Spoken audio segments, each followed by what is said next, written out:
Mister Singh productions ਤੇ ਗੁਰਬਾਣੀ ਕੀਰਤਨ ਢਾਡੀ ਵਾਰਾ ਕਥਾ ਕਵਿਸ਼ਰੀ ਵਾਰਾ ਲਾਈਵ ਕੀਰਤਨ ਦੇਖਣ ਲਈ ਹੁਣੇ ਸਬਸਕ੍ਰਾਈਬ ਕਰੋ ਅਤੇ ਬੈਲ ਦੀ ਘੰਟੀ ਵਜਾਉਣਾ ਨਾ ਭੁੱਲਣਾ।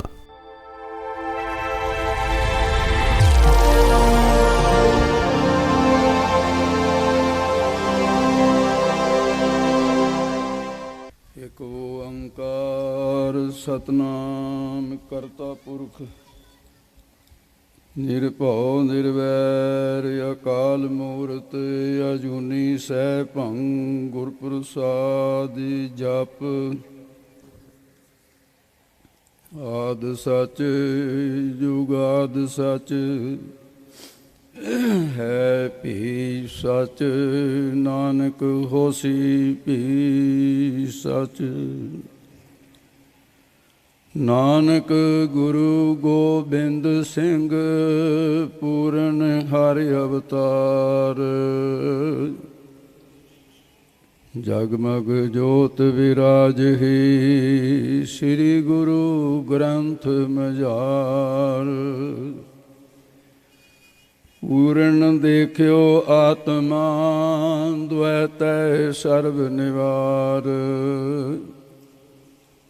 ਭਏ ਸ਼ਾਂਤ ਮਨ ਸੰਤ ਜਿਹੇ ਤਿਹ ਪਦ ਨਮੋ ਹਮਾਰ। ਜਿਉ ਬੁਲਾਵਹਿ ਤਿਉ ਬੋਲਹਿ ਸੁਆਮੀ ਕੁਦਰਤ ਕਵਨ ਹਮਾਰੇ।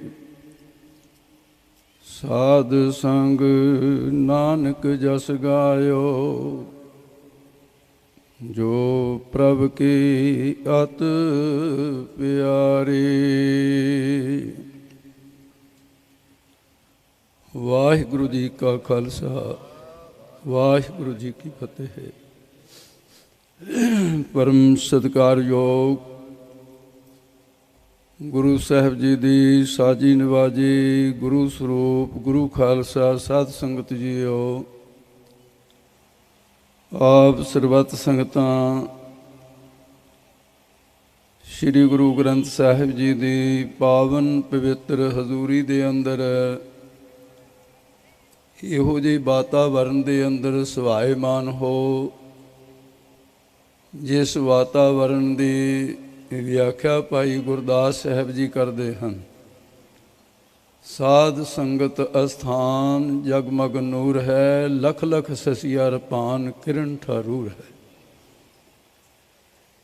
ਸਤਿਗੁਰੂ ਮਹਾਰਾਜ ਸਾਹਿਬ ਜੀ ਦੀ ਪਾਵਨ ਪਵਿੱਤਰ ਹਜ਼ੂਰੀ ਸੰਗਤ ਕੀਨੀ ਖਾਲਸਾ ਮਨਮੁਖੀ ਦੁਹੇਲਾ। ਵਾਹ ਵਾਹ ਗੋਬਿੰਦ ਸਿੰਘ ਆਪੇ ਗੁਰ ਚੇਲਾ। ਸਤਿਗੁਰਾਂ ਦੀ ਪਾਵਨ ਪਵਿੱਤਰ ਹਜ਼ੂਰੀ ਦੇ ਅੰਦਰ ਹੁਣੇ ਹੁਣ ਗੁਰਮੁਖ ਪਿਆਰੇ ਬਾਬਾ ਅਮਰੀਕ ਸਿੰਘ ਜੀ ਪੰਜ ਭੈਣੀਆਂ ਵਾਲੇ, ਸੰਤ ਬਾਬਾ ਨਾਜ਼ਰ ਸਿੰਘ ਜੀ ਮਲੂਕੇ ਵਾਲਿਆਂ ਦੇ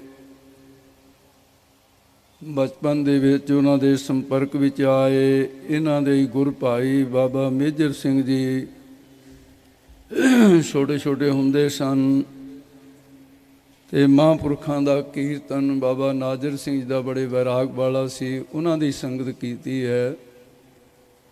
ਉਹਨਾਂ ਨੇ ਸੰਤ ਬਾਬਾ ਈਸ਼ਰ ਸਿੰਘ ਰਾੜਾ ਸਾਹਿਬ ਵਾਲਿਆਂ ਦੀ ਸੰਗਤ ਕੀਤੀ। ਇਹਨਾਂ ਦੇ ਕੋਲੋਂ ਕੀਰਤਨ ਸਰਵਣ ਕੀਤਾ ਹੈ। ਸਿੱਖ ਪੰਥ ਦੇ ਪ੍ਰਸਿੱਧ ਕਥਾਵਾਚਕ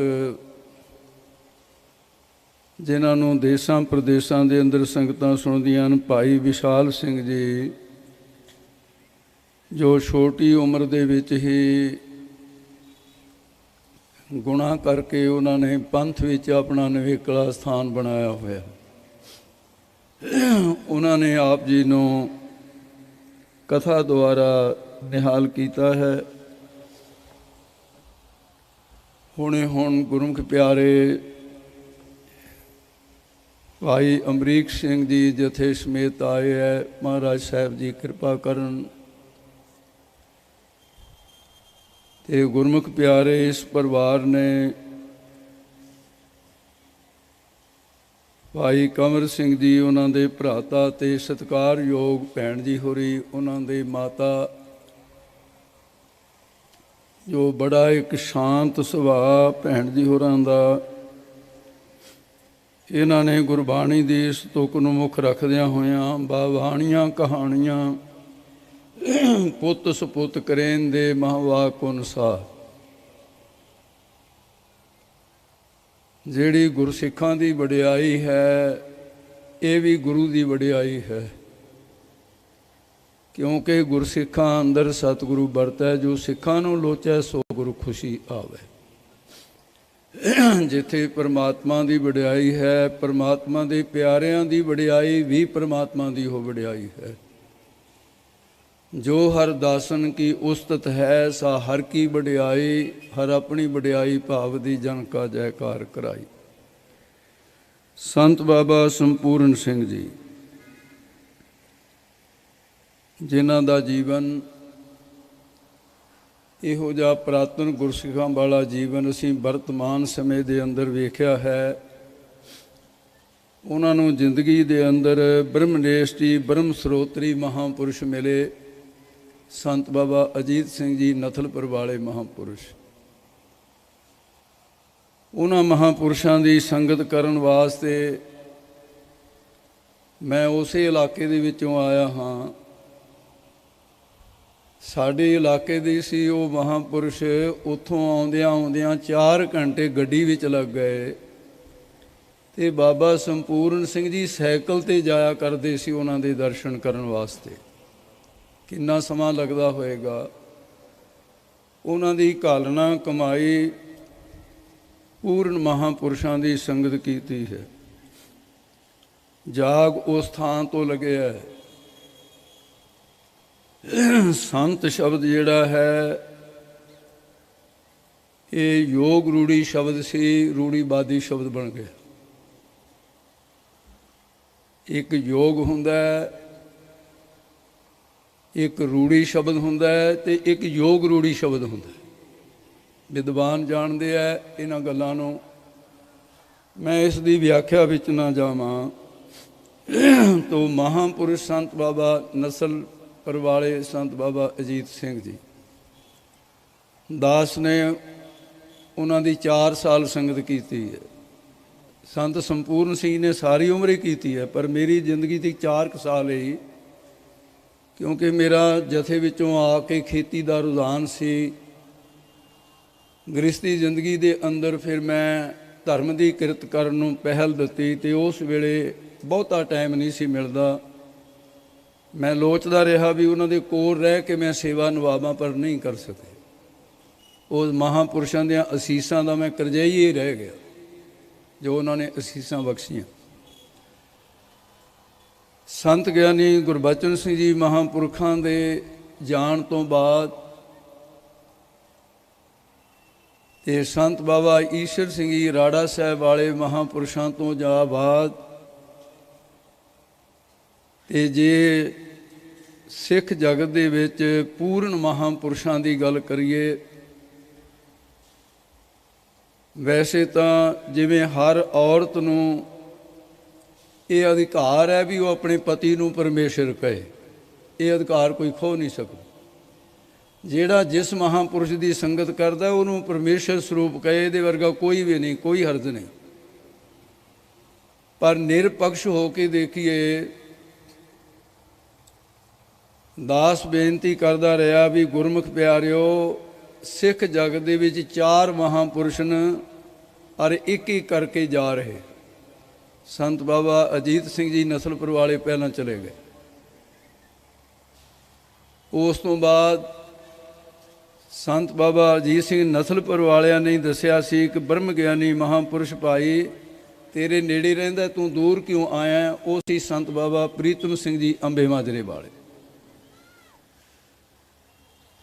ਅਤੇ ਭਾਈ ਤਾਰੂ ਸਿੰਘ ਤੋਂ ਬਾਅਦ ਪੰਥ ਵਿੱਚ ਇਹ ਦੂਸਰਾ ਗੁਰਸਿੱਖ ਸੀ। ਪਾਕਿਸਤਾਨ ਦੇ ਵਿੱਚ ਜਾਮਾ ਮਸਜਿਦ ਵਿੱਚ ਜਿਹਦੇ ਕੇਸਾਂ ਨੂੰ ਕੈਂਚੀ ਪਾਈ ਹੋਈ ਉਹਨਾਂ ਦੇ ਹੱਥਾਂ ਵਿੱਚ ਰਹਿ ਗਈ, ਇੱਕ ਵੀ ਰੋਮ ਕੱਟ ਨਹੀਂ ਸੀ ਹੋਇਆ ਅਤੇ ਪੈਰੀਂ ਪੈ ਗਏ ਵੀ ਇਹ ਦਰਵੇਸ਼ ਹੈ। ਮੈਗਜ਼ੀਨਾਂ 'ਚ ਛਪਿਆ, ਬਹੁਤ ਪੁਰਾਣੀ ਬਾਤ ਹੈ। ਉਸ ਵੇਲੇ ਦੇ ਮੀਡੀਆ ਦੇ ਵਿੱਚ ਵੀ ਇਹ ਗੱਲ ਆਈ ਔਰ ਮੈਂ ਸਿੱਧੇ ਤੌਰ 'ਤੇ ਮਹਾਂਪੁਰਸ਼ਾਂ ਨੂੰ ਵੀ ਪੁੱਛਿਆ ਵੀ ਕਿਵੇਂ ਇਹ ਪਾਣਾ ਵਰਤਿਆ ਸੀ। ਉਹ ਕਹਿੰਦੇ ਬਸ ਗੁਰੂ ਨੇ ਕੋਈ ਕਲਾ ਵਰਤਾਈ, ਮੈਨੂੰ ਕੋਈ ਪਤਾ ਨਹੀਂ। ਉਹ ਕਹਿੰਦੇ ਹੀ ਨਹੀਂ ਸੀ ਇਹ ਕੋਈ ਗੱਲ। ਫਿਰ ਸੰਤ ਸਾਵਣ ਸਿੰਘ ਜੀ ਹਰਿਆਣੇ ਦੇ ਵਿੱਚ ਹੋਏ। 115 ਵਰ੍ਹੇ ਦੀ ਉਮਰ ਉਹਨਾਂ ਦੇ ਨਜ਼ਦੀਕੀ ਕਹਿੰਦੇ ਸਨ, ਚਲੋ ਘੱਟ ਹੋ ਸਕਦੀ ਹੈ ਕੁਝ ਸਾਲ। ਉਹ ਮਹਾਂਪੁਰਸ਼ ਵੀ ਆਪਣੇ ਸਮੇਂ ਅਨੁਸਾਰ ਚਲੇ ਗਏ। ਉਹਨਾਂ ਦੀ ਸੰਗਤ ਮੈਨੂੰ ਕੋਈ ਪਤਾ ਨਹੀਂ ਸੀ ਉਹਨਾਂ ਬਾਰੇ। ਐਡੇ ਪੂਰਨ ਗੁਰਸਿੱਖ 115 ਵਰ੍ਹੇ ਦੀ ਉਮਰ ਹੋਵੇ ਤੇ ਨਿਤਨੇਮ ਦੇ ਜੀ 1 ਮਿੰਟ ਦਾ ਵੀ ਫਰਕ ਨਹੀਂ ਸੀ ਪੈਣ ਦਿੰਦੇ। ਹਰਵੰਸ ਸਿੰਘ ਉਹਨਾਂ ਦਾ ਸੇਵਾਦਾਰ ਸੀ। ਆਵਾਜ਼ ਨਹੀਂ ਸੀ ਨਿਕਲਦੀ ਮਹਾਂਪੁਰਸ਼ਾਂ ਦੀ। ਬਿਰਧ ਸਰੀਰ ਹੋ ਗਿਆ, ਸਰੀਰ ਸਾਥ ਨਹੀਂ ਦਿੰਦਾ। ਪਰ ਉਹ ਕਹਿੰਦੇ ਸੀ, ਹਰਬੰਸਿਆ ਮੇਰੀ ਕਿਰਪਾਨ ਮੇਰੇ ਸਰੀਰ ਤੋਂ ਵੱਖਰੀ ਨਹੀਂ ਹੋਣੀ ਚਾਹੀਦੀ। ਇਸ਼ਨਾਨ ਵੇਲੇ ਤੂੰ ਇਹ ਧਿਆਨ ਰੱਖਣਾ ਹੈ।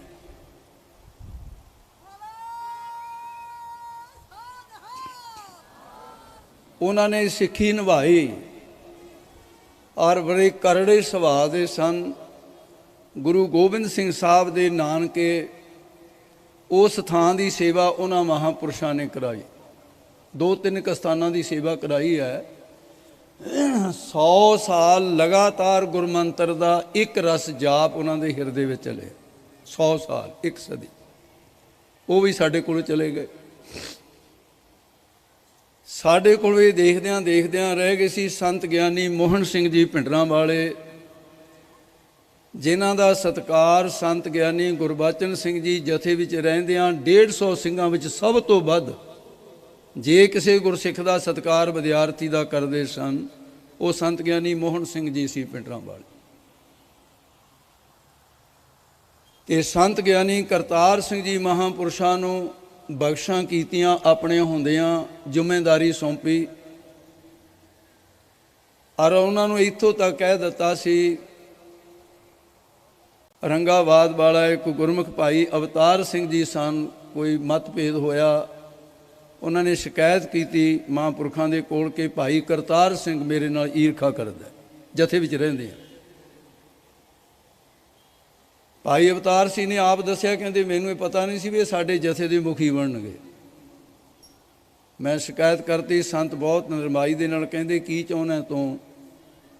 ਕਹਿੰਦੇ ਜੀ ਇਸ ਤਰ੍ਹਾਂ। ਕਹਿੰਦੇ ਫਿਰ ਜੇ ਤੂੰ ਕਹੇ ਫਿਰ ਜਥੇ 'ਚੋਂ ਕੱਢ ਦਈਏ ਭਾਈ ਕਰਤਾਰ ਸਿੰਘ ਨੂੰ? ਕਹਿੰਦਾ ਹਾਂ ਜੀ ਕੱਢ ਦਿਓ।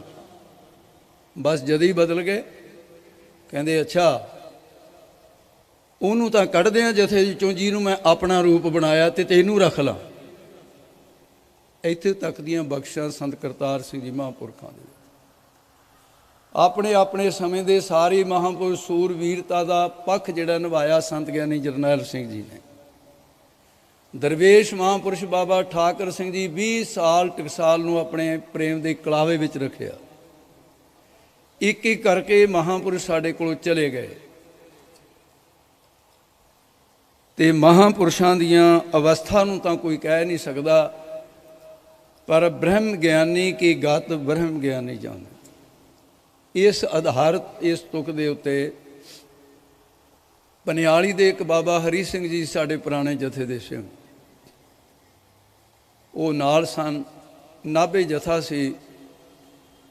ਨਾਭਾ ਸਾਹਿਬ ਤੋਂ ਸੰਤ ਮਹਾਰਾਜ ਅੰਮ੍ਰਿਤ ਵੇਲੇ ਦੀ ਕਥਾ ਕਰਕੇ ਸਿੰਘਾਂ ਨੂੰ ਪੜ੍ਹਾ ਕੇ ਸੰਤ ਗਿਆਨੀ ਗੁਰਬਚਨ ਸਿੰਘ ਜੀ 4-5 ਸਿੰਘ ਨਾਲ ਲਏ, ਉੱਥੋਂ ਬੱਸ ਚੜ੍ਹ ਗਏ। ਬੜਾ ਸਾਦਾ ਜੀਵਨ ਸੀ ਸੰਤਾਂ। ਫਤਿਹਗੜ੍ਹ ਸਾਹਿਬ ਆਏ, ਮੱਥਾ ਟੇਕਿਆ, ਵਾਪਸ ਚਲੇ ਗਏ। ਮਰੰਡੇ ਉਤਰ ਗਏ। ਕਹਿੰਦੇ ਦੱਸਿਆ ਕੁਛ ਨਾ ਸੰਤਾਂ ਨੇ ਵੀ ਕਿੱਥੇ ਚੱਲੇ। ਮਰੰਡੇ ਉਤਰ ਕੇ ਅੱਗੇ ਰਸਤੇ ਕੋਈ ਬਹੁਤੇ ਵਧੀਆ ਸੀ, ਵਿੱਚ ਪਟੇ ਜਿਹੇ ਹੋ ਲਏ। ਉਸ ਇਲਾਕੇ ਵਿੱਚ ਅੰਬ ਬੜੇ ਹੁੰਦੇ ਨੇ, ਕਿਸੇ ਦੇ 10 ਬੂਟੇ, ਕਿਸੇ ਦੇ 20 ਬੂਟੇ। ਇਸੇ ਕਰਕੇ ਇਹਨੂੰ ਬਾਗਾਂ ਵਾਲਾ ਵੀ ਕਹਿੰਦੇ ਆ ਮੋਰਿੰਡੇ ਸ਼ਹਿਰ। ਉਸ ਇਲਾਕੇ ਦੇ ਸੰਤ ਬਾਬਾ ਅਜੀਤ ਸਿੰਘ ਜੀ ਨਸਲ ਪਰਵਾਲੇ ਸਨ। ਉੱਥੋਂ ਸਿੱਧੇ ਹੋ ਗਏ ਤਾਂ ਅੱਗੇ ਇੱਕ ਜ਼ਿਮੀਂਦਾਰ 10-20 ਬੂਟੇ ਅੰਬਾਂ ਦੇ ਸੀ, ਉਸ ਦੇ ਮਹਾਂਪੁਰਸ਼ ਉੱਥੇ ਖੜ੍ਹ ਗਏ ਤੇ ਉੱਥੇ ਖੜ੍ਹ ਕੇ ਮਹਾਂਪੁਰਸ਼ਾਂ ਨੇ ਨੇਤਰ ਬੰਦ ਕਰ ਲਏ ਤੇ ਹੱਥ ਜੋੜ ਲਏ। ਸਿੰਘ ਬੜੇ ਹੈਰਾਨ ਸੀ ਵੀ ਇਹ ਕੀ ਹੋ ਰਿਹਾ, ਸਮਝ ਤੋਂ ਬਾਹਰ ਸੀ ਗੱਲ। ਤੇ ਕੁਝ ਸਮਾਂ ਉਸੇ ਤਰ੍ਹਾਂ ਆਨੰਦ ਵਿੱਚ ਖੜਿਆਂ ਤੇ ਉਦੋਂ ਬਾਅਦ ਹਰੀ ਸਿੰਘ ਪਨਿਆਲੀ ਵਾਲੇ ਨੂੰ ਕਹਿਣ ਲੱਗੇ, ਕਹਿੰਦੇ ਭਾਈ ਹਰੀ ਸਿੰਘ ਜਾ ਕੇ ਸੰਤਾਂ ਨੂੰ ਬੁਲਾ ਕੇ ਲਿਆ, ਮੇਰਾ ਨਾਂ ਲਈ ਕਿ ਤੁਹਾਡੇ ਦਰਸ਼ਨ ਕਰਨ ਦੇ ਲਈ ਵੀ ਉਹ ਬਾਹਰ ਉੱਥੇ ਅੰਬਾਂ ਦੇ ਬੂਟਿਆਂ ਕੋਲ ਬੈਠੇ ਆ। ਤੇ ਭਾਈ ਹਰੀ ਸਿੰਘ ਜੀ ਮਹਾਂਪੁਰਸ਼ਾਂ ਦੇ ਸੁਨੇਹਾ ਦੇਣ ਵਾਸਤੇ ਕਹਿੰਦਾ ਮੈਂ ਤੁਰ ਪਿਆ। ਉੱਥੇ ਇੱਕ ਟੁੱਟੀ ਜੀ ਮੰਜੀ ਪਈ ਸੀ। ਮਹਾਂਪੁਰਸ਼ ਉਹਦੇ ਕੋਲ ਖੜ ਕੇ ਜ਼ਿਮੀਂਦਾਰ ਆ ਗਿਆ ਜਿਹਦੀ ਉਹ ਮੰਜੀ ਸੀ, ਬਾਗ ਸੀ। ਕਹਿੰਦੇ ਗੁਰਮੁਖਾ ਇਹ ਮੰਜੀ ਤੇਰੀ ਹੈ? ਕਹਿੰਦੇ ਹਾਂ ਮਹਾਰਾਜ ਮੇਰੀ। ਕਹਿੰਦੇ ਜੇ ਆਗਿਆ ਦੇਵੇਂ ਮੈਂ ਮੰਜੇ ਤੇ ਬਹਿ ਜਾ ਇਹਦੇ ਤੇ। ਉਹ ਕਹਿਣ ਲੱਗੇ ਮਹਾਰਾਜ ਇਹ ਪੁੱਛਣ ਵਾਲੀ ਗੱਲ ਹੈ, ਧੰਨ ਭਾਗ, ਪਰ ਮੈਨੂੰ ਦੱਸੋ ਵੀ ਤੁਹਾਡੇ ਬਹਿਣ ਵਾਲੀ ਮੰਜੀ ਹੈਗੀ ਇਹ? ਮੈਂ ਜਾ ਕੇ ਵਧੀਆ ਮੰਜਾ ਲੈ ਕੇ ਆਉਣਾ। ਕਹਿੰਦੇ ਨਾ। ਬਿਸਤਰਾ ਲੈ ਕੇ ਆਉਂਦੇ? ਕਹਿੰਦੇ ਨਹੀਂ। ਤੂੰ ਇਹ ਦੱਸ ਜੇ ਇਹਦੇ ਤੇ ਅਸੀਂ ਕੱਪੜਾ ਵਿਛਾ। ਕਹਿੰਦੇ ਜੀ ਸਤ ਵਚਨ। ਉਹਦੇ ਕੱਪੜਾ ਵਿਛਾਇਆ, ਬਹਿ ਗਏ। ਭਾਈ ਹਰੀ ਸਿੰਘ ਜੀ ਜਾ ਕੇ ਸੰਤ ਬਾਬਾ ਅਜੀਤ ਸਿੰਘ ਨਸਲਵਾਰ ਵਾਲਿਆਂ ਨੂੰ ਕਹਿਣ ਲੱਗੇ ਮਹਾਰਾਜ ਜੀ, ਉਹ ਪਹਿਲਾਂ ਵੀ ਜਾਂਦੇ ਆਉਂਦੇ ਸੀ, ਕਹਿੰਦੇ ਸੰਤ ਗਿਆਨੀ ਗੁਰਬਚਨ ਸਿੰਘ ਜੀ ਭਿੰਡਰਾਂ ਵਾਲੇ ਤੁਹਾਡੇ ਦਰਸ਼ਨ ਕਰਨ ਵਾਸਤੇ ਆਏ ਹੈ।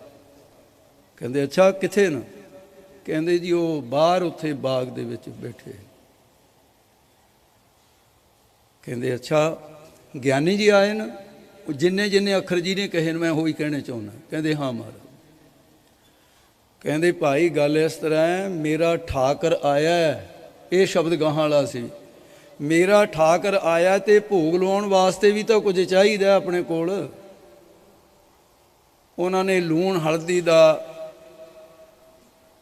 ਤੇ ਵਰਤਾਰਾ ਚੱਲਦਾ ਸੀ। ਬੜੀ ਖੁਸ਼ੀ ਦੀ ਗੱਲ ਹੈ, ਇੱਥੇ ਸਾਰਾ ਹੀ ਲੰਗਰ ਲੂਣ ਹਲਦੀ ਦਾ ਹੈ। ਤੇ ਮਹਾਂਪੁਰਸ਼ਾਂ ਨੇ ਲੰਗਰ ਤਿਆਰ ਕਰਵਾਇਆ। ਇੱਕ ਬਾਲਟਾ ਭਾਈ ਹਰੀ ਸਿੰਘ ਨੂੰ ਚੁਕਾਇਆ ਤੇ ਆਖ ਚੁੱਕਿਆ ਤੇ ਲੈ ਕੇ ਪ੍ਰਸ਼ਾਦਾ ਲੈ ਕੇ ਤੁਰ ਪਏ। ਆਓ ਜੀ ਸਿੰਘ ਸਾਹਿਬ। ਤੇ ਜਿਸ ਵੇਲੇ ਮਹਾਂਪੁਰਸ਼ਾਂ ਨੇ ਵੇਖਿਆ ਵੀ ਸੰਤ ਆਪ ਆ ਰਹੇ ਨੇ, ਸੰਤ ਗਿਆਨੀ ਗੁਰਬਚਨ ਜੀ ਉੱਠ ਕੇ ਖੜੇ ਹੋ ਗਏ। ਅੱਗੇ ਬਿਠਾਓ ਜੀ ਸਿੰਘ ਸਾਹਿਬ। ਭਾਈ ਅਮਰੀਕ ਸਿੰਘ ਜੀ ਉਰਾਂ ਆ ਜਾਓ, ਦੂਰ ਬੈਠੇ ਇੱਥੇ ਆ ਜਾਓ। ਤੇ ਮਹਾਰਾਜ ਸਾਹਿਬ ਜੀ ਕਿਰਪਾ ਕਰਨ ਤੇ ਜਿਸ ਵੇਲੇ ਦੇਖਿਆ ਮਹਾਂਪੁਰਖਾਂ ਨੂੰ, ਉੱਠ ਕੇ ਖੜੇ ਹੋ ਗਏ ਹੱਥ ਜੋੜ ਕੇ ਸੰਤ ਗਿਆਨੀ ਗੁਰਬਚਨ ਸਿੰਘ ਜੀ। ਚਲੋ ਫਤਿਹ ਫਤਾਈ ਹੋ ਗਈ। ਉਹਨਾਂ ਨੇ ਸਿਰ ਨੀਵਾਂ ਕੀਤਾ, ਉਹਨਾਂ ਨੇ ਕੀਤਾ। ਕਹਿੰਦੇ ਜੀ ਪ੍ਰਸ਼ਾਦਾ ਛਕੋ। ਤੇ ਹੁਣ ਉਸ ਵੇਲੇ ਜਥੇ ਵਾਲੇ ਸੋਚਦੇ ਸੀ ਵੀ ਸੰਤ ਤਾਂ ਵਿਵੇਕ ਦਾ ਪਹਿਰਾ, ਇਹ ਤਾਂ ਛਕਦੇ ਹੀ ਨਹੀਂ ਇਸ ਤਰ੍ਹਾਂ ਜਾ ਕੇ, ਇਹ ਕੀ ਬਣੇਗਾ ਹੁਣ। ਮਹਾਂਪੁਰਸ਼ ਬਹਿ ਕੇ ਚੌਂਕੜਾ ਮਾਰ ਕੇ ਤੇ ਪ੍ਰਸ਼ਾਦਾ ਵਰਤ ਗਿਆ। ਪ੍ਰਸ਼ਾਦਾ ਜਦੋਂ ਸੰਤਾਂ ਨੇ ਛਕਿਆ, ਸਿੰਘਾਂ ਨੇ ਵੀ ਛਕਿਆ। ਹੱਥ ਸੁੱਚੇ ਕਰ ਲਏ, ਚੂਲਾ ਪੜਿਆ ਗਿਆ। ਤੇ ਉਸ ਤੋਂ ਬਾਅਦ ਸੰਤ ਬਾਬਾ ਅਜੀਤ ਸਿੰਘ ਜੀ ਕੋਲ ਬਹਿ ਗਏ ਤੇ ਮਹਾਂਪੁਰਸ਼ ਸੰਤ ਗਿਆਨੀ ਗੁਰਬਚਨ ਸਿੰਘ ਜੀ ਨਾ ਉਹ ਬੋਲੇ ਤੇ ਨਾ ਉਹ ਬੋਲੇ। ਕੁਝ ਚਿਰ ਚੁੱਪ ਕਰਿਆਂ ਨੂੰ ਸਮਾਂ ਲੰਘਿਆ। ਥੋੜ੍ਹਾ ਬਹੁਤ ਬਚਨ ਵਿਲਾਸ ਹੁੰਦਾ ਤਾਂ ਸੰਤ ਗਿਆਨੀ ਗੁਰਬਚਨ ਸਿੰਘ ਜੀ ਨਿਮਰਤਾ ਨਾਲ ਉਹਨਾਂ ਦਾ ਸਤਿਕਾਰ ਕਰਦੇ, ਝੁਕ ਕੇ ਤੇ ਉਹ ਉਹਨਾਂ ਦਾ ਕਰਦੇ ਰਹੇ। ਇਹ ਵਰਤਾਰਾ ਵਰਤਦਾ ਵੇਖਿਆ ਬਾਬਾ ਹਰੀ ਸਿੰਘ ਪਨਿਆਲੀ ਵਾਲਿਆਂ ਨੇ। ਉਸ ਤੋਂ ਬਾਅਦ ਉੱਠ ਕੇ ਸੰਤਾਂ ਨੂੰ ਐਂ ਬੁੱਕਲ 'ਚ ਲੈ ਲਿਆ ਜਿਵੇਂ ਇੱਕ ਬੱਚੇ ਨੂੰ ਕਿਸੇ ਨੂੰ ਆਪਾਂ ਪਿਆਰ ਦਿੰਦੇ ਹਾਂ। ਸੰਤਾਂ ਦਾ ਸਿਰ ਫੜ ਕੇ ਛਾਤੀ ਨਾਲ ਲਾ ਲਿਆ। ਤੇ ਸਿੰਘਾਂ ਨੇ ਗੁੱਸਾ ਕੀਤਾ। ਕਹਿੰਦੇ ਦੇਖੋ ਐਡੇ ਵੱਡੇ ਅੱਜ ਪੰਥ ਖਾਲਸਾ ਇਹ ਕਹਿੰਦਾ ਵੀ ਸਾਡੀ ਤੁਰਦੀ ਫਿਰਦੀ ਯੂਨੀਵਰਸਿਟੀ ਹੈ ਖਾਲਸੇ ਦੀ, ਸੰਤ ਗਿਆਨੀ ਗੁਰਬਚਨ ਸਿੰਘ ਜੀ ਦੀ ਜ਼ਿੰਦਗੀ। ਤੇ ਇਹਨਾਂ ਨੇ ਬੱਚਿਆਂ ਵਾਂਗੂ ਪਰ ਉਹਨਾਂ ਨੇ ਪਿਆਰ ਦੇ ਕੇ ਉਸ ਤੋਂ ਬਾਅਦ ਜਾਣ ਲੱਗਿਆ ਨਹੀਂ ਕਿਹਾ ਕਿ ਮੈਂ ਚੱਲਿਆ, ਤੁਸੀਂ ਕਿੱਥੋਂ ਆਏ, ਕੀ ਮੈਂ ਬਾਲਟਾ ਚੁੱਕਿਆ ਤੇ ਉਹ ਆਪਣੇ ਘਰ ਨੂੰ ਤੁਰ ਗਏ। ਪਿੱਛੋਂ ਗੜਬਈ ਕਹਿਣ ਲੱਗਿਆ, ਕਿਰਪਾਨ ਧਾਰੀ ਕਹਿੰਦੇ ਸੀ ਉਹਨੂੰ, ਜ਼ਿਆਦੇ ਸੀ ਥੋੜ੍ਹਾ ਜਿਹਾ ਲੜਾਕਾ ਸੁਭਾਅ ਸੀ। ਕਹਿੰਦਾ ਮਹਾਰਾਜ ਜੀ ਇਹ ਕੀ ਕੀਤਾ, ਤੁਹਾਨੂੰ ਨਿਆਣਿਆਂ ਵਾਂਗੂ ਬੁੱਕਲ 'ਚ ਲੈ ਲਿਆ, ਐਡੇ ਵੱਡੇ ਮਹਾਂਪੁਰਸ਼ ਤੁਸੀਂ, ਵੀ ਸਾਨੂੰ ਤਾਂ ਜਰਨਾ ਔਖਾ ਹੋ ਗਿਆ ਹੈ। ਕਹਿੰਦੇ ਆਪਣਾ ਦਿਮਾਗ ਆਪਣੇ ਕੋਲ ਰੱਖ, ਐਦੋਂ ਅੱਗੇ ਗਾਹਾਂ ਨਹੀਂ ਬਚਨ ਕਰਨਾ। ਸੰਤ ਗਿਆਨੀ ਗੁਰਬਚਨ ਸਿੰਘ ਕਹਿੰਦੇ ਜੀ ਮਹਾਰਾਜ ਕੀ ਕਹਿੰਦੇ, ਮੈਂ ਨਾਭਾ ਸਾਹਿਬ ਅਰਦਾਸ ਕੀਤੀ ਪਹਿਲਾਂ ਤਾਂ ਗੁਰੂ ਤੇਗ ਬਹਾਦਰ ਸਾਹਿਬ ਦੇ ਚਰਨਾਂ 'ਚ, ਗੁਰੂ ਗੋਬਿੰਦ ਸਿੰਘ ਸਾਹਿਬ ਦੇ ਚਰਨਾਂ 'ਚ ਕਿ ਸੱਚੇ ਪਾਤਸ਼ਾਹ, ਮੈਂ ਸੁਣਿਆ ਨਸਲ ਪਰਵਾਲੇ ਮਹਾਂਪੁਰਸ਼ ਬ੍ਰਹਮ ਗਿਆਨੀ ਨੇ, ਮੈਂ ਉਹਨਾਂ ਦੇ ਦਰਸ਼ਨ ਕਰਨੇ ਚਾਹੁੰਦਾ। ਜੇ ਉਹ ਪੂਰਨ ਬ੍ਰਹਮ ਗਿਆਨੀ ਨੇ ਤਾਂ ਫਿਰ ਇੱਕ ਤਾਂ ਮੇਰੇ ਬਿਨਾਂ ਕਹੇ ਪ੍ਰਸ਼ਾਦਾ ਤਿਆਰ ਕਰਕੇ ਲੈ ਕੇ ਆਉਣ, ਤੇ ਮੈਂ ਸੁਨੇਹਾ ਨਹੀਂ ਦੇਣਾ ਵੀ ਪ੍ਰਸ਼ਾਦਾ ਤਿਆਰ ਕਰਕੇ ਲਿਆ। ਉੱਖੋਂ ਸੰਤਾਂ ਨੇ ਪ੍ਰਸ਼ਾਦਾ ਨਹੀਂ ਸੀ ਚੱਕੇ। ਦੂਸਰੀ ਬਾਤ ਇਹ ਹੈ ਵੀ ਜਦੋਂ ਪ੍ਰਸ਼ਾਦਾ ਲਾਇਆ ਹੁਣ ਉਦੋਂ ਬਾਅਦ ਮੈਨੂੰ ਬੁੱਕਲ ਦੇ 'ਚ ਲੈ ਕੇ ਪਿਆਰ ਦੇਣ। ਇਹ ਦੋ ਬਚਨ ਸੰਤ ਅਰਦਾਸ ਕਰਕੇ ਚੱਲੇ ਸੀ ਨਾਭਾ ਸਾਹਿਬ। ਕਹਿੰਦੇ ਤੂੰ ਕੀ ਗੱਲਾਂ ਕਰਦਾ, ਮੈਂ ਅਰਦਾਸ ਕਰਕੇ ਚੱਲਿਆ ਸੀ। ਤੇ ਭਾਈ ਹਰੀ ਸਿੰਘ ਨੇ ਪੁੱਛਿਆ ਜੀ ਤੁਸੀਂ ਨੇਤਰ ਬੰਦ ਕਰਕੇ ਬੜੀ ਦੇਰ ਤੱਕ ਖੜੇ ਰਹੇ? ਕਹਿੰਦੇ ਸਾਰੀਆਂ ਗੱਲਾਂ ਪੁੱਛਣੀਆਂ। ਕਹਿੰਦੇ ਮਹਾਰਾਜ ਦੱਸੋ। ਕਹਿੰਦੇ ਮੈਂ ਦੇਖ ਰਿਹਾ ਸੀ ਜਿਸ ਮਹਾਂਪੁਰਸ਼ ਨੂੰ ਮਿਲਣ ਆਏ ਆ ਵੀ ਉਹਨਾਂ ਦਾ ਪ੍ਰਕਾਸ਼ ਕਿੰਨਾ ਕੁ ਹੈ ਅੰਦਰ। ਕਹਿੰਦੇ ਕਿੰਨਾ ਕੁ ਹੈ? ਕਹਿੰਦੇ ਅਸੀਮਤ, ਸੀਮਾ ਕੋਈ। ਮਹਾਂਪੁਰਸ਼ ਉਹਨਾਂ ਦੀ ਅਵਸਥਾ ਕੀ ਹੈ ਇਹ ਨਹੀਂ ਕੋਈ ਕਹਿ ਸਕਦਾ।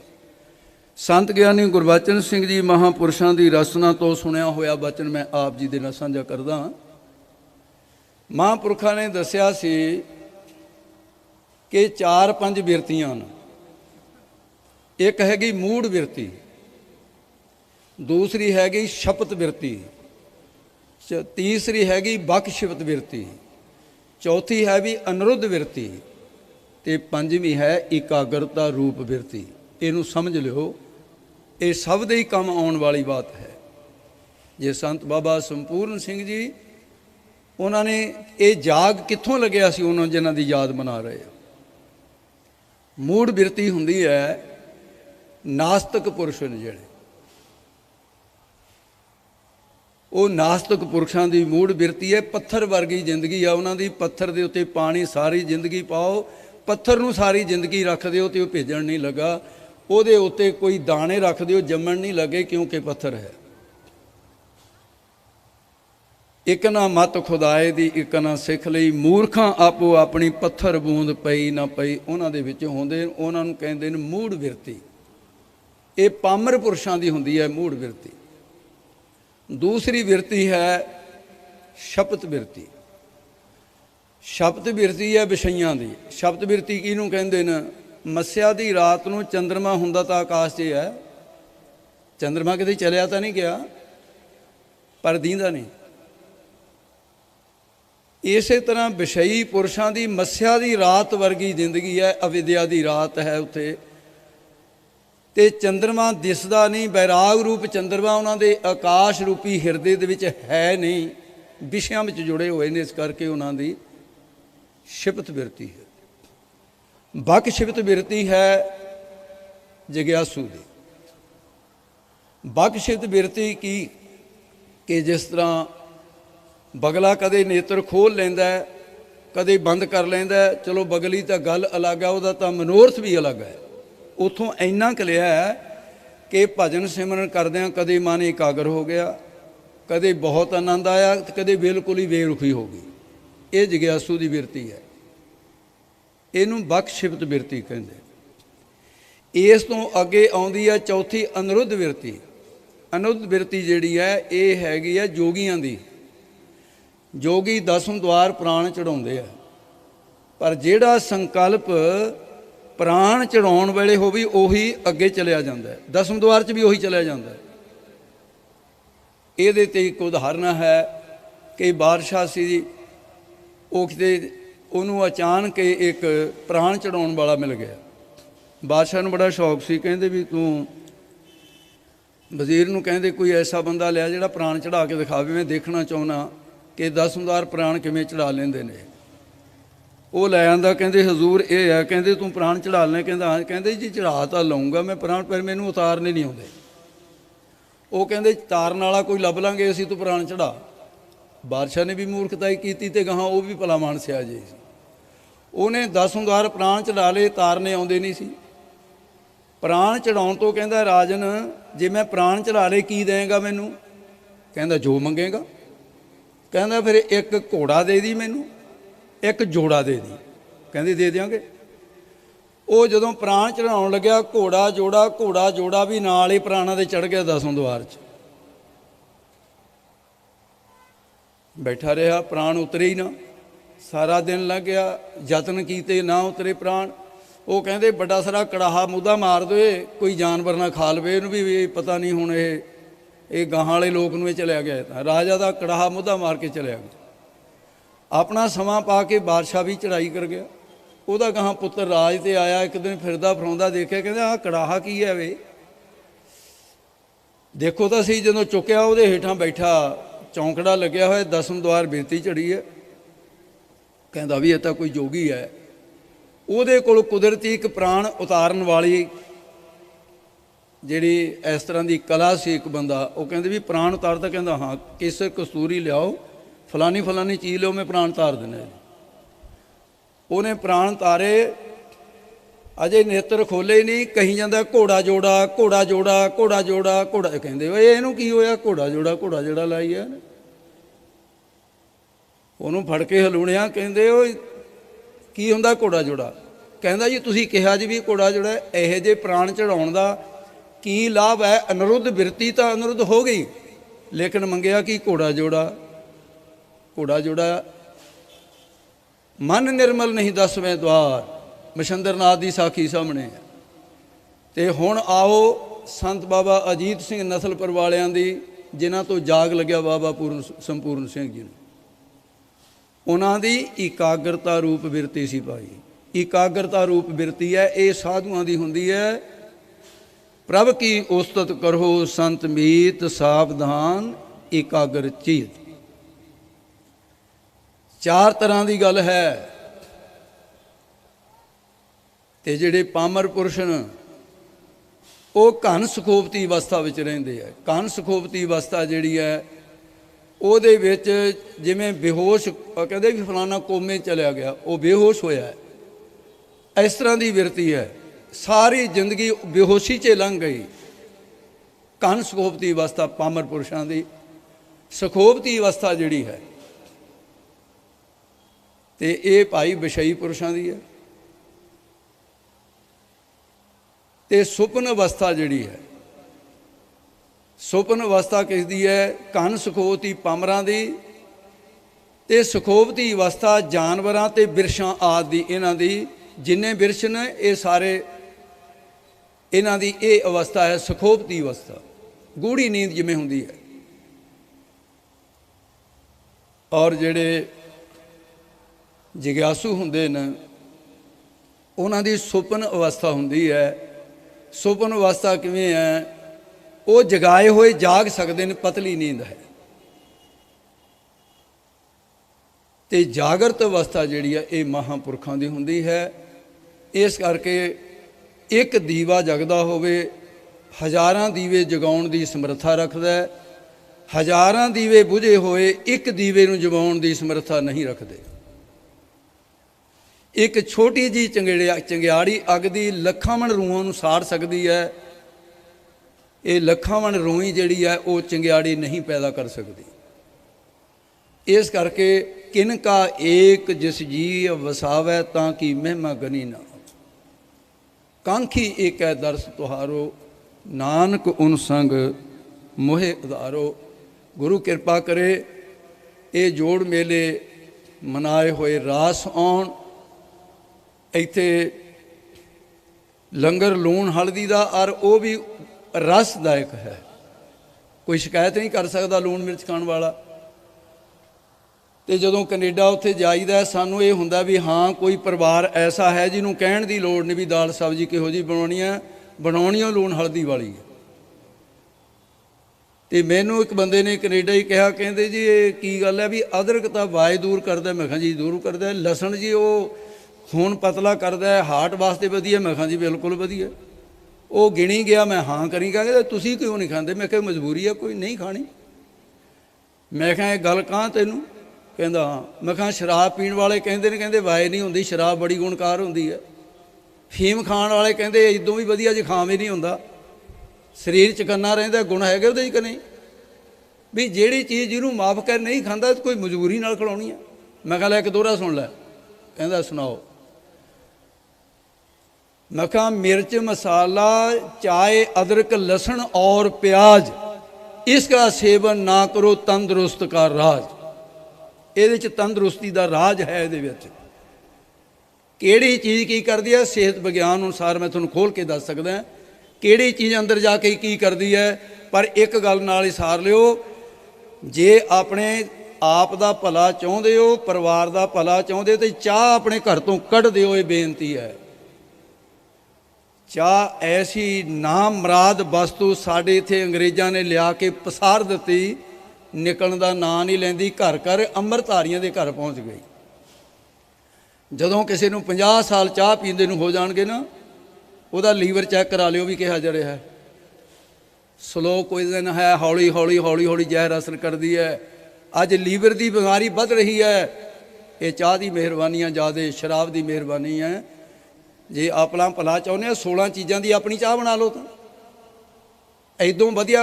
ਉਹਦੇ ਇੰਨੇ ਉਲਟ ਇਹ ਨੁਕਸਾਨ ਕਰਦੀ ਆ, ਉਹ ਇੰਨਾ ਹੀ ਫਾਇਦਾ ਕਰਦੀ ਆ। ਇਸ ਕਰਕੇ ਬਾਬਾ ਹੋਰ ਖਾਣਾ ਖੁਸ਼ੀ ਖੁਆਰ, ਜਿਤ ਖਾਦੇ ਤਨ ਪੀੜੀਏ ਮਨ ਮੈਂ ਚੱਲੇ ਵਿਕਾਰ। ਨਹੀਂ ਖਾਣਾ ਚਾਹੀਦਾ। ਗੁਰੂ ਕਿਰਪਾ ਕਰੇ। ਭਾਈ ਕਮਰ ਸਿੰਘ ਜੀ ਨੂੰ ਮੈਂ ਹਲਕਾ ਜਿਹਾ ਇਹਦੇ ਕੰਨ ਦੇ ਵਿੱਚ ਗੱਲ ਕਹੀ ਸੀ, ਤੇ ਸਤਿਕਾਰਯੋਗ ਬੀਬੀ ਜੀ ਹੋਰਾਂ ਨੂੰ, ਸੰਗਤ ਗੁਰੂ ਦਾ ਰੂਪ ਹੈ। ਮੈਂ ਕਈ ਦਿਨਾਂ ਆਪਣੇ ਮਨ ਦੇ ਵਿੱਚ ਲੈ ਕੇ ਨਹੀਂ ਜਾਣਾ ਚਾਹੁੰਦਾ। ਮੇਰੇ ਸਾਹਮਣੇ ਇੱਕ ਧਰਮ ਦਾ ਸੰਕਟ ਖੜਾ ਹੋ ਗਿਆ। ਜਦੋਂ ਮੈਂ ਗੱਡੀ 'ਚ ਬਹਿਣ ਲੱਗਿਆ, 3.5 ਘੰਟੇ ਦਾ ਰਸਤਾ ਸੀ, ਉਦੋਂ ਹੀ ਮੇਰੇ ਪਰਿਵਾਰ ਨੇ, ਮੇਰੀ ਸਿੰਘਣੀ ਨੇ ਆ ਕੇ ਮੈਨੂੰ ਇਹੋ ਜਿਹਾ ਸੁਨੇਹਾ ਦਿੱਤਾ। ਕਹਿੰਦੇ ਜੀ ਤੁਸੀਂ ਚੱਲੇ ਹੋ, ਤੁਹਾਡਾ ਸਕਾ ਭਾਣਜਾ, ਸਕੀ ਭੈਣ ਦਾ ਪੁੱਤ ਨੌਜਵਾਨ ਚੜ੍ਹਾਈ ਕਰ ਗਿਆ, ਤੇ ਤੁਸੀਂ ਉਹਦੇ ਸੰਸਕਾਰ 'ਤੇ ਵੀ ਮੈਂ ਦੱਸਣਾ ਸੀ ਤੁਹਾਨੂੰ। ਮੈਂ ਕਿਹਾ ਵੀ ਗੱਲ ਇਸ ਤਰ੍ਹਾਂ ਹੈ ਵੀ ਇੱਕ ਪਾਸੇ ਪਰਿਵਾਰ ਦੀ ਗੱਲ ਹੈ, ਤੇ ਦੂਜੇ ਪਾਸੇ ਜਿਹੜੀ ਖਾਲਸੇ ਪੰਥ ਦੀ ਇਕੱਤਰਤਾ ਦੀ ਗੱਲ ਹੈ। ਮੈਂ ਸੰਗਤ ਨੂੰ ਪਹਿਲ ਦਿਆਂਗਾ। ਪਰਿਵਾਰ ਨਾਰਾਜ਼ ਹੋ ਜਾਵੇ, ਤੂੰ ਸੰਸਕਾਰ 'ਤੇ ਜਾ, ਬਾਹ ਲੱਗਦੀ ਮੈਂ ਸੰਸਕਾਰ ਤੱਕ ਪਹੁੰਚੂੰਗਾ, ਤੁਸੀਂ ਥੋੜ੍ਹਾ ਜਿਹਾ ਰੋਕ ਕੇ ਰੱਖਿਓ। ਮੈਂ ਕੰਵਰ ਸਿੰਘ ਨੂੰ ਕਿਹਾ ਸੀ ਵੀ ਮੇਰੀ ਹਾਜ਼ਰੀ ਇਉਂ ਹੀ ਲਗਾਈ ਜਾਏ, ਵੀ ਮੇਰੀ ਇਹ ਮਜਬੂਰੀ ਹੈ। ਮੈਂ ਸੰਸਕਾਰ 'ਤੇ ਵੀ ਪਹੁੰਚਣਾ ਚਾਹੁੰਦਾ, ਤੁਹਾਡੇ ਕੋਲ ਵੀ ਆ ਕੇ ਮੈਂ ਹਾਜ਼ਰ ਹੋਣਾ ਚਾਹੁੰਦਾ ਸੀ। ਮੇਰਾ ਆਪਣਾ ਪਰਿਵਾਰ ਹੈ ਤੁਹਾਡਾ, ਪਰ ਦੂਸਰੇ ਪਾਸੇ ਵੀ ਮੇਰੀ ਸਕੀ ਭੈਣ ਦਾ, ਔਰ ਫਿਰ ਭਾਣਜੇ ਉਹ ਸੀ ਜਿਹੜੇ ਪਲੇ ਹੀ ਮੇਰੇ ਕੋਲ ਸੀ, ਇਹ 2 ਵੱਡੇ ਭਾਣਜੇ। ਇਸ ਕਰਕੇ ਫਿਰ ਥੋੜ੍ਹਾ ਬਹੁਤ ਸੰਸਾਰੀ ਫਰਜ਼ ਵੀ ਹੁੰਦੇ ਹੈ। ਜਾਣਾ ਹੈ, ਇਹ ਤਾਂ ਕਾਫਲਾ ਤੁਰਿਆ ਜਾ ਰਿਹਾ। ਤੁਰੇ ਜਾਂਦੇ ਕਈ ਵਾਰੀ ਨਿੱਕੇ ਨਿੱਕੇ ਬੱਚੇ ਭੱਜ ਕੇ ਮੂਹਰੇ ਨਿਕਲ ਜਾਂਦੇ ਨੇ, ਸਿਆਣੇ ਪਿੱਛੇ ਰਹਿ ਜਾਂਦੇ ਨੇ। ਮੌਤ ਦੇ ਕਾਫਲੇ ਦੇ 'ਚ ਕਈ ਵਾਰੀ ਬੱਚੇ ਅੱਗੇ ਚਲੇ ਜਾਂਦੇ ਆ, ਸਿਆਣੇ ਪਿੱਛੇ ਰਹਿ ਜਾਂਦੇ ਆ। ਪਰ ਜਾਣਾ ਸਭਨਾ ਨਹੀਂ ਹੈ। ਗੁਰੂ ਕਿਰਪਾ ਕਰੇ। ਸਾਰੀਆਂ ਸੰਗਤਾਂ ਦਾ, ਸਿੰਘ ਸਾਹਿਬ ਜੀ ਦਾ, ਜਥੇਦਾਰ ਸਾਹਿਬ ਜੀ ਦਾ, ਭਾਈ ਅਮਰੀਕ ਸਿੰਘ ਜੀ, ਜਿਨ੍ਹਾਂ ਨੇ ਟਕਸਾਲ ਦੀ ਮਰਿਆਦਾ ਨੂੰ ਔਰ ਉਸ ਪਰੰਪਰਾ ਨੂੰ, ਜੋ ਸਿੱਖਿਆ ਬਾਬਾ ਠਾਕਰ ਸਿੰਘ ਹੋਰਾਂ ਦੇ ਕੋਲੋਂ ਮਿਲੀ, ਉਹਨੂੰ ਦ੍ਰਿੜਤਾ ਦੇ ਨਾਲ ਨਿਭਾ ਰਹੇ ਹੈ। ਮਾਣ ਹੈ ਸੰਪਰਦਾ ਦੇ ਇਹੋ ਜਿਹੇ ਭਾਈ ਗੁਰਸਿੱਖਾਂ ਦੇ ਉੱਤੇ। ਗੁਰੂ ਕਿਰਪਾ ਕਰੇ, ਭੁੱਲਾਂ ਚੁੱਕਾਂ ਦੀ ਖਿਮਾ ਕਰਨੀ। ਸਾਰੀਆਂ ਸੰਗਤਾਂ ਦਾ ਬਹੁਤ ਬਹੁਤ ਧੰਨਵਾਦ। ਭੈਣ ਜੀ ਹੋਣੀ, ਬੀਬਾ ਜੀ ਬੈਠੇ ਹੈ ਕਿ ਜਿਨ੍ਹਾਂ ਨੇ ਸੰਤ ਸੰਪੂਰਨ ਸਿੰਘ ਜੀ ਦੀ ਮੈਂ ਆਪਣੀ ਅੱਖਾਂ ਨਾਲ ਵੇਖਿਆ। ਬੀਬਾ ਜੀ ਜਿਵੇਂ ਉਹ ਸੇਵਾ ਆਖਰੀ ਸਵਾਸਾਂ ਤੱਕ ਕਿਵੇਂ ਨਿਭਾ ਰਹੇ ਸਨ, ਮੈਂ ਮਿਲਣ ਜਾਂਦਾ ਰਿਹਾ, ਤੇ ਬਹੁਤ ਧੰਨਵਾਦ। ਇਸ ਤਰ੍ਹਾਂ ਕੋਈ ਸਕੇ ਪਿਓ ਦੀ ਸੇਵਾ ਨਹੀਂ ਇਸ ਤਰ੍ਹਾਂ ਕਰ ਸਕਦਾ ਜਿਵੇਂ ਬੀਬਾ ਜੀ ਹੋਰਾਂ ਨੇ ਕੀਤੀ। ਆਪ ਸਾਰੇ ਉਹਨਾਂ ਦੇ ਦਰਸ਼ਨ ਕਰਦੇ ਰਹੇ। ਐਤਕੀ ਵਾਰ ਜਿਹੜਾ ਤੁਸੀਂ ਜੋੜ ਮੇਲਾ ਮਨਾਇਆ ਭਾਈ, ਇਹਦੇ ਲਈ ਤਾਂ ਕੋਈ ਸ਼ਬਦ ਹੀ ਨਹੀਂ। ਵੀ ਹਰ ਪ੍ਰਬੰਧ ਤੁਹਾਡਾ ਇੰਨਾ ਵਧੀਆ, ਲੰਗਰ ਦਾ ਪ੍ਰਬੰਧ ਦੇਖੋ, ਬਿਠਾਉਣ ਦਾ ਪ੍ਰਬੰਧ ਦੇਖੋ, ਪੰਡਾਲ ਦਾ ਪ੍ਰਬੰਧ ਦੇਖੋ। ਗੁਰੂ ਦੀ ਕਿਰਪਾ ਹੈ। ਹੰਕਾਰ ਨਹੀਂ ਕਰਨਾ ਬੱਚਿਓ, ਤੁਸੀਂ ਗੁਰੂ ਦਾ ਧੰਨਵਾਦ ਕਰਨਾ ਕਿ ਤੂੰ ਸਾਡੇ ਕੋਲੋਂ ਕਰਵਾ ਲਿਆ। ਭੁੱਲਾਂ ਚੁੱਕਾਂ ਦੀ ਖਿਮਾ ਕਰਨ ਜੀ। ਵਾਹਿਗੁਰੂ ਜੀ ਕਾ ਖਾਲਸਾ, ਵਾਹਿਗੁਰੂ ਜੀ ਕੀ ਫਤਿਹ।